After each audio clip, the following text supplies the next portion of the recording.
നമുക്ക് 2A നോക്കാം. ഇത് ഈ ക്വസ്റ്റ്യൻ സിമിലർ സാധനം സ്റ്റഡി മെറ്റീരിയൽ മാർജിനൽ കോസ്റ്റിങ്ങിലുണ്ട്. പക്ഷേ കോസ്റ്റ് ഷീറ്റുമായി ബന്ധപ്പെട്ടൊരു ക്വസ്റ്റ്യൻ ആയതുകൊണ്ട് ആയിരിക്കാം ഇവിടെ കോസ്റ്റ് ഷീറ്റിൻ്റെ ക്വസ്റ്റ്യൻ ഡിസ്ട്രിബ്യൂട്ട് ചെയ്യുന്ന 2Aയിൽ കൊണ്ടിട്ടത്. സംഗതി ഭയങ്കര ഇൻട്രസ്റ്റിംഗ് ആണ്. സെല്ലിംഗ് പ്രൈസ് 1,20,000 ഉണ്ട്. നമുക്കറിയാം സെല്ലിംഗ് പ്രൈസ് പറയുമ്പോൾ കോസ്റ്റിൻ്റെ കൂടെ എന്ത് ആഡ് ചെയ്യുന്നതാണ്? പ്രോഫിറ്റ് ആഡ് ചെയ്താൽ കിട്ടുന്നതാണ് 1,20,000 സെല്ലിംഗ് പ്രൈസ്. ഇവിടെ രസം എന്താണെന്ന് വെച്ചാൽ കോസ്റ്റോ പ്രോഫിറ്റിൻ്റെയോ ഇൻഫർമേഷൻ ഡയറക്റ്റ്ലി തന്നിട്ടില്ല. അതിൽ ഏതെങ്കിലും ഒരു കോമ്പണൻറ്റ് കണ്ടെത്തണം. അപ്പോൾ ഇക്വേഷൻ ഉപയോഗിക്കേണ്ടി വരും. ഇനി ഒരു കാര്യം മനസ്സിലാക്കിക്കോളൂ, കോസ്റ്റ് എത്രയാണെങ്കിൽ അതിൻ്റെ direct material 50%, labour 20%, over head 30%. ഇങ്ങനെയാണ് ഡിസ്ട്രിബ്യൂഷൻ. ഇനി ഈ മെറ്റീരിയലിൻ്റെ കോസ്റ്റിൽ 15% ഇൻക്രീസ് ഉണ്ടാകുമെന്നാണ് നമ്മൾ പ്രതീക്ഷിക്കുന്നത്. അതുപോലെ തന്നെ അടുത്ത വർഷം 25% ലേബർ കോസ്റ്റും കൂടും. ഇങ്ങനെ മെറ്റീരിയലും ലേബറൊക്കെ കൂടിയതുകൊണ്ട് ഒരു കാര്യം കൂടെ ഉണ്ടാകുന്നുണ്ട്. പ്രോഫിറ്റിൽ എത്ര ശതമാനം കുറവ് വരുന്നുണ്ട്? 25%. ഓക്കെ, ഇനി prepare a statement of profit per article, പിന്നെ revised selling price to get the same percentage of profit sales as before. നമുക്ക് അതിലേക്കൊക്കെ വരുന്നതിന് മുൻപ് കുറച്ച് ഇക്വേഷൻ സെറ്റ് ചെയ്യാം. സ്റ്റെപ്പ് 1 ഒരു ഫോർമുലേഷൻ ഓഫ് ഇക്വേഷൻ. ബേസിക് കാര്യമാണ്. ടോട്ടൽ കോസ്റ്റിൻ്റെ കൂടെ പ്രോഫിറ്റ് ആഡ് ചെയ്താൽ എന്ത് കിട്ടും? സെല്ലിംഗ് പ്രൈസ് കിട്ടും. നമുക്ക് ടോട്ടൽ കോസ്റ്റിന് എക്സ് ആയിട്ടും പ്രോഫിറ്റിനെ വൈ ആയിട്ടും എടുക്കാം. അപ്പോൾ X plus Y is equal to 1,20,000. This is equation number 1. Okay, ഇനി ഇപ്പം നമുക്ക് കോസ്റ്റ് അറിയാം. എത്ര? എക്സ്, അതാണ് കോസ്റ്റ്. അതിൻ്റെ ഡിസ്ട്രിബ്യൂഷൻ 50, 20, 30 എന്നറിയാം. ഇപ്പോൾ ഡയറക്റ്റ് മെറ്റീരിയൽ എക്സിൻ്റെ 50% 0.50x, ലേബർ എക്സിൻ്റെ 20% 0.20x, ഓവർ ഹെഡ് എക്സിൻ്റെ 30% 0.30x. അങ്ങനെ റിവൈസ് ചെയ്തിട്ടുള്ള കോസ്റ്റിലേക്ക് വരികയാണെങ്കിൽ അപ്പോൾ ഇതാണ് ക്ലിയർ. ഇനി ഇത് റിവൈസ് ചെയ്യണം. റിവൈസ് ചെയ്യുക പറയുമ്പോൾ എന്ത് ചെയ്യുന്നു? കോസ്റ്റ് കൂടുന്നുണ്ട്. എക്സ്പെക്റ്റ് ചെയ്യുന്നത് 15% മെറ്റീരിയൽ കൂടും, 25% ലേബർ കൂടും, ഓവർ ഹെഡിൽ മാറ്റമൊന്നുമില്ല. അപ്പോൾ കൂടിയതിന് ശേഷമുള്ള കോസ്റ്റ് എങ്ങനെയുണ്ട് നോക്കാം. 0.50x ഇൻറ്റു 115% എത്ര വരും? 0.75x.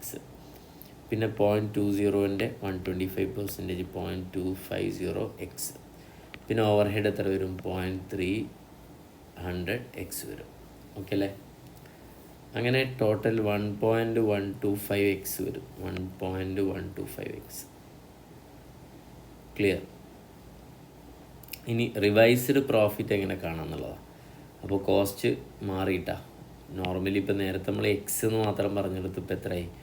1.125x ആയി. അതേപോലെ പ്രോഫിറ്റിൽ 25% കുറവ് വരുന്നുണ്ട് നമ്മളോട് പറഞ്ഞിട്ടുണ്ട്. പ്രോഫിറ്റ് എത്രയായിരുന്നു മുന്നേ? വൈ എന്ന് പറയുമ്പോൾ 1yയിൽ നിന്ന് 25% കുറച്ചാൽ എത്ര വരും? 0.75y വരും. അപ്പോൾ നേരത്തെ നമ്മുടെ എക്സ് പ്ലസ് വൈയിൽ നമ്മളൊന്ന് റിവൈസ് ചെയ്തു. എക്സ് എന്ന് പറഞ്ഞപ്പോൾ പുതിയത് ഏതാ? 1.125x. വൈ എന്ന് പറയുമ്പോൾ 0.75y. അങ്ങനെ 1,20,000 കിട്ടും. ഓക്കെയാണ്? ഓക്കെയാണ്. ഇതാണ് ഇക്വേഷൻ 2. ഇനി നമ്മൾ ചെയ്യാൻ പോകുന്നത് മൾട്ടിപ്ലൈ ഇക്വേഷൻ 1നെ ഏതുമായിട്ട് മൾട്ടിപ്ലൈ ആണ്? 0.75 ആയിട്ട് മൾട്ടിപ്ലൈ ആണ്. അതിൻ്റെ മാത്തമാറ്റിക്കൽ റീസൺ നമുക്ക് വേണ്ടത് എക്സിൻ്റെയോ വൈയുടെയോ വാല്യൂ കാണില്ല. ഇപ്പം നമ്മുടെ അടുത്തുള്ള ഇക്വേഷൻ എക്സും വൈയും 1,20,000. അടുത്ത ഏതാണ്? 1.125x plus 0.75y is equal to 1,20,000. ഈ രണ്ട് ഇക്വേഷൻ ഒന്നിൽ നിന്ന് ഒന്ന് ലെസ് ചെയ്താൽ നമുക്ക് എക്സോ വൈയോ വെട്ടിപ്പോവില്ല. അപ്പോൾ എക്സോ വൈയോ വെട്ടിപ്പോകാൻ വേണ്ടിയിട്ട് നമുക്ക് 2 ഓപ്ഷൻ കൊടുക്കാം. ഒന്നിരിക്കെ 1.125 എന്ന നമ്പറിനെ കൊണ്ട് ഈ മൊത്തം ഇക്വേഷനെ മൾട്ടിപ്ലൈ ചെയ്യാം. അല്ലെങ്കിൽ 0.75 കൊണ്ട് ഈ മൊത്തം ഇക്വേഷനെ മൾട്ടിപ്ലൈ ചെയ്യാം. അപ്പോൾ നമ്മളിപ്പോൾ ഏതെടുക്കുന്നത്? ചെറിയ എമൗണ്ട് 0.75 എടുക്കാം. അപ്പോൾ 0.57 കൊണ്ട് ഇക്വേഷൻ 1നെ മൾട്ടിപ്ലൈ ചെയ്താൽ എക്സ് ഇൻറ്റു 0.75 എത്രയാണ്? 0.75x. വൈ ഇൻറ്റു 0.75 അപ്പോൾ എത്ര? 0.75y. 1,20,000 0.75 എത്ര വരും? 90,000 വരും. അപ്പോൾ റിവൈസ്ഡ് ഇക്വേഷൻ 1 ആയി. ഇനി ഇക്വേഷൻ 1 ഇല്ല, അതിന് പകരം റിവൈസ്ഡ് ഇക്വേഷൻ 1 ആണ്. ഇപ്പോൾ ഇക്വേഷൻ 2 ആണ് വലുത്, 1 ചെറുതാണ്. അപ്പോൾ 2ൽ നിന്നും 1 ലെസ് ചെയ്യുക. അത് ഡിഡക്റ്റ് ഇക്വേഷൻ 1 ഫ്രം 2. 2 ഇക്വേഷനോടെ എഴുതി. ഇക്വേഷൻ 2 ആദ്യം എഴുതാം. 1 പോയിൻ്റ് ഈ ഇക്വേഷൻ തന്നെ ഇതിൻ്റെ അടുത്ത് എഴുതാം. പിന്നെ അതുപോലെ തന്നെ ഇക്വേഷൻ ഏതെഴുതി? റിവൈസ് ചെയ്ത 1 എഴുതും. എന്നിട്ട് 1,20,000 90 പോയാൽ 30,000 വരും. ഈ 0.75 വെട്ടിപ്പോയി. പിന്നെ 1.125x മൈനസ് ഏതാണ് 0.75x, അങ്ങനെ ലെസ് ചെയ്ത 0.375x വരും. X is equal two into ചെയ്യേണ്ടതാണ്. ഇതിങ്ങോട്ട് വരുമ്പോൾ എന്ത് ചെയ്യും, ഡിവിഷനാവും. 30,000 ഡിവൈഡ് ബൈ 0.375 അങ്ങനെ എത്ര വരും, 80,000. This is what is cost. അപ്പോൾ കോസ്റ്റ് 80,000 ആണെങ്കിൽ സെല്ലിംഗ് പ്രൈസ് 1,20,000 ആണെങ്കിൽ സ്വാഭാവികമായിട്ടും പ്രോഫിറ്റ് എത്ര ആയിരിക്കും, 40,000 ആയിരിക്കും. Very simple. ഓക്കെ, ഇനിയാണ് ക്വസ്റ്റ്യൻ ആവശ്യപ്പെട്ടത്. Prepare a statement of profit per article at present. നിലവിലെ കോസ്റ്റ് ഇപ്പോൾ എത്രയെന്ന് അറിയാം, നമുക്ക് 80,000 അല്ലേ, 80,000 അല്ലേ കോസ്റ്റ്. ആ 80,000-ൻ്റെ 50% ഏതാണ്, മെറ്റീരിയലാണ്, 20% ലേബറാണ്, 30% ഓവർ ഹെഡാണ്. അപ്പോൾ ടോട്ടൽ 80,000 കിട്ടി. പ്രോഫിറ്റ് എത്രയാണ്, 40,000 അറിയാം, നമ്മൾ കണ്ടതാണ്. അല്ലെങ്കിൽ 80-യും 20-യും തമ്മിൽ ഡിഫറൻസ് എടുത്താൽ എത്ര കിട്ടും, 40,000 കിട്ടും. ഇനി നമ്മൾ റിവൈസ് ചെയ്ത സെല്ലിംഗ് പ്രൈസ് കാണുമ്പോൾ, അപ്പോൾ ഇവിടെ നമുക്ക് percentage of profit on cost ഒന്ന് കണ്ടെത്താം. അങ്ങനെ പറഞ്ഞാൽ പ്രോഫിറ്റ് 40, കോസ്റ്റിൻ്റെ 80,000-ൻ്റെ എത്ര ശതമാനമാണ്, 40, എത്രയാണ്, 50%. അല്ലെങ്കിൽ പ്രോഫിറ്റ് ഓൺ സെയിൽസ് എത്ര കാണും, പ്രോഫിറ്റ് 40,000 ഡിവൈഡ് ബൈ 1,20,000 കണ്ടാൽ എത്ര കിട്ടും, 33.33 കിട്ടും. ചെയ്ത് നോക്കിയാൽ മനസ്സിലാവും. ഇനി സെല്ലിംഗ് പ്രൈസ് റിവൈസ് ചെയ്യാൻ പോകണം. Okay,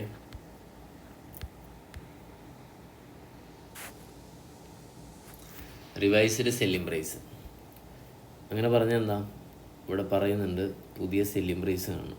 revised price to produce the same percentage profit to sales before. മുന്നേ നമുക്ക് എത്ര പെർസെൻറ്റേജ് പ്രോഫിറ്റ് കിട്ടിയിരുന്നു അത്ര തന്നെ പ്രോഫിറ്റ് കിട്ടുന്ന രീതിയിൽ സെല്ലിംഗ് പ്രൈസ് എന്ന് ഞാൻ റിവൈസ് ചെയ്യാം.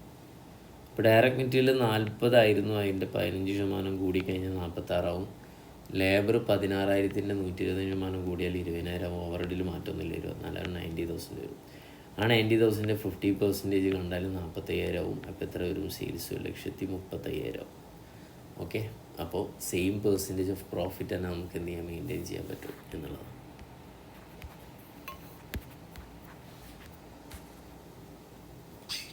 അടുത്ത ക്വസ്റ്റ്യൻ,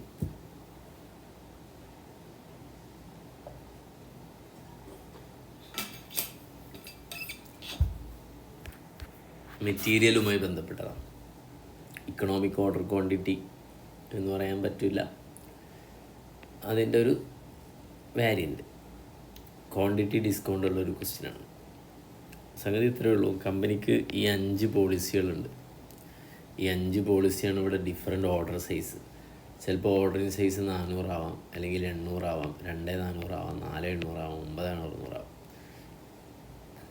ഈ 9600 ശ്രദ്ധിച്ചോ നിങ്ങൾ, പർച്ചേസ് ആനുവലി ആണ് 9600. അപ്പോൾ ആനുവൽ കൺസംഷൻ എന്ന് പറയുമ്പോൾ 9600.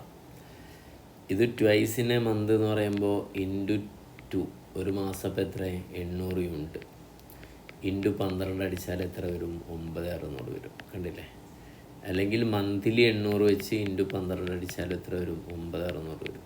അല്ലെങ്കിൽ എവറി 3 മന്ത് കൂടുമ്പോൾ എന്ന് പറഞ്ഞാൽ 4 മാസം അല്ലേ, 4 തവണ, 4 തവണ, അപ്പോഴും എത്ര വരും, 9600 വരും. ഒന്നുമില്ല, നമുക്ക് ടോട്ടൽ ആനുവൽ കൺസംഷൻ 9600 നമ്മുടെ ഓർഡറിങ് സൈസുകൾ ഇതൊക്കെയാണ്. അതാണ് ഇവിടെ ഓർഡറിങ് സൈസ് 400, 800, 2400, 4800, 9600. പിന്നെ പർച്ചേസ് പ്രൈസ് 40 പക്ഷെ എപ്പോഴും 40 അല്ല, 2000 യൂണിറ്റ് വരെ 40. ഞാനിവിടെ എഴുതുന്നുണ്ട് അപ് ടു 2000 യൂണിറ്റ് വരെ പർച്ചേസ് പ്രൈസ് 40. അടുത്തത് 5% ഡിസ്കൗണ്ട് കിട്ടണം. ഇപ്പം എപ്പോഴാണെങ്കിൽ 2001-നും 4000 യൂണിറ്റിൻ്റെ ഇടയിലാണെങ്കിൽ, അപ്പോൾ 2001-നും 4000-ൻ്റെ ഇടയിലാണെങ്കിൽ 5% എന്ത് ചെയ്യും, ഡിസ്കൗണ്ട് കിട്ടും. അപ്പോൾ നിങ്ങൾ ആലോചിച്ച് നോക്കൂ, പർച്ചേസ് കോസ്റ്റ് ഇവിടെ 40, കാരണം ഇത് ഒക്കെ ഇതിന് താഴെയാണ്, 2000-ന് താഴെയാണ്. ഇനി 2000-നും 4000-ൻ്റെ ഇടയിലാണ് 2400 വരും. അപ്പോൾ 40-ൻ്റെ എത്ര ശതമാനം, 5% കുറച്ച് 38 രൂപയ്ക്ക് കിട്ടും. ഇനി എബോ 4000 ആണെങ്കിൽ 10% എന്ത് ചെയ്യും, ഡിസ്കൗണ്ട് കിട്ടും. അപ്പോൾ 4800, 9600 എബോ 4000 ആയതുകൊണ്ട് 40-ൻ്റെ 10% കുറച്ച് 36 ആയിരിക്കും ഇവിടുത്തെ പ്രൈസ് വരിക. സിമ്പിൾ അല്ലേ? Okay. Purchase order include administration 250, അതിന് നമ്മൾ എന്താ പറയുക, ഓർഡറിങ് കോസ്റ്റ് എന്ന് പറയാം. പിന്നെ അപ്പോൾ ഓർഡറിങ് കോസ്റ്റ് കണ്ടാൽ നമുക്ക് ഓർഡറിങ് കോസ്റ്റ് കാണാം. സിമ്പിളായിട്ട് ഓർഡറിങ് കോസ്റ്റ് കാണാനുള്ള ഇക്വേഷൻ എന്താ? അപ്പോൾ ഇതിന് മുകളിൽ ഇത് വെച്ച് പർച്ചേസ് കോസ്റ്റ് കാണാം കേട്ടോ. പർച്ചേസ് കോസ്റ്റ് എങ്ങനെ കാണാം? 9600 ഇൻറ്റു 40. ഓക്കെ, ഇവിടെ 9600 ഇൻറ്റു 40, ഇവിടെ 9600 ഇൻറ്റു 38, ഇവിടെ 9600 ഇൻറ്റു 36, ഇവിടെ 9600 ഇൻറ്റു 36. അങ്ങനെ പർച്ചേസ് കോസ്റ്റ് മൾട്ടിപ്ലൈ ചെയ്താൽ കിട്ടും. ഓർഡറിങ് കോസ്റ്റ് എങ്ങനെ കാണാം? Annual consumption divide by ordering സൈസാണ്.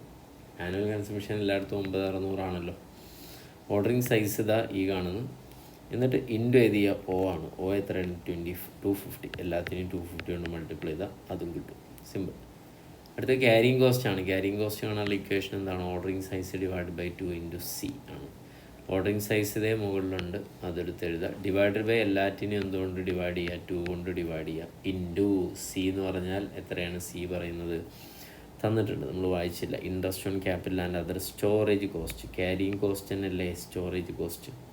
അപ്പോൾ 12.50 ആവറേജ് സ്റ്റോക്ക് ഇൻവെൻട്രി ഉണ്ട്. ആവറേജ് സ്റ്റോക്ക് ക്വാണ്ടിറ്റി ഹെൽഡ്, ഈ ആവറേജ് കാണാൻ വേണ്ടിയിട്ടാണ് ഡിവൈഡഡ് ബൈ 2 അടിക്കുന്നത്. അങ്ങനെ ചെയ്തു വന്നപ്പോൾ ടോട്ടൽ കോസ്റ്റ് കണ്ടപ്പോൾ ഏതൊക്കെ ടോട്ടൽ കോസ്റ്റ് എങ്ങനെയൊക്കെ ചെയ്യാം? Purchase cost, ordering cost, carrying cost ഒക്കെ ടോട്ടൽ ചെയ്താൽ കിട്ടും. അതിൽ ഏറ്റവും ലീസ്റ്റ് 3,76,100 വരുന്ന യൂണിറ്റ് ഏതാണ്? 4800 അപ്പോൾ നമുക്ക് പറയാം 4800 യൂണിറ്റാണ് എന്ത്? ബെസ്റ്റ് ലോവസ്റ്റ് കോസ്റ്റിൽ വരുന്ന quantity. Optimum order CC 4800 unit. That's all.